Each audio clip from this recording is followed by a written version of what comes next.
Hello friends, good day! For today's video, magluluto po tayo ng ginisang munggo. Hahuluin ko po lang dyan ng dahon ng ampalaya. May nabili ako sa market. May natira akong spinach sa ref namin. Ilagay ko na rin. Nalagyan ako ng kalabasa. Mga aromatics ng bawang sibuyas at luya. Kamatis. Pork limpo. At saka Ilocano's favorite, bagbuong panggisa natin. Okay, let's start cooking. Sa ating kawali, maglagyan lang po tayo ng tubig. Lagyan po natin ang ating karne. Lagyan po natin ng konting asin para maulog ang lasa niya. Ayun po. Ayan po lang natin hanggang lumabas ang sarili niyang mantika. Ayan. Ayan, hanap nyo na siya. Palabasin po lang natin ang sariling mantika niya.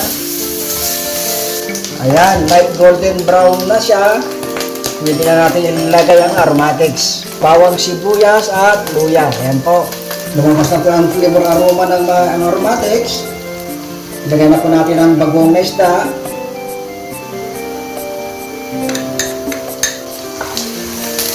Isa lang natin mabuti.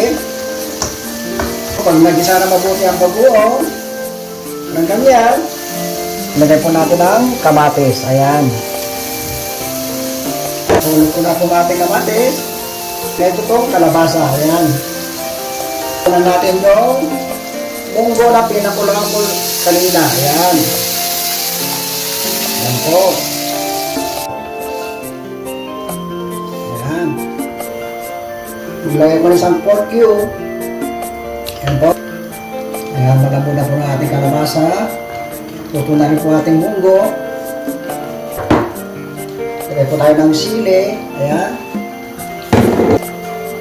Lagay na natin yung dahon ng ampalaya.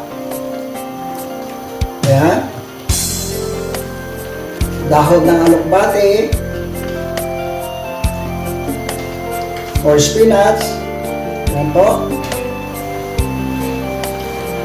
Ayan. Mix mo natin. Banding all together na sila. Masarap nito.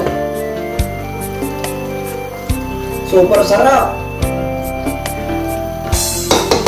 Ayan po. Ayan. Ito na po ang ginisang munggo. May kalabasa, dahon ng ampalaya at alokbate. Natin.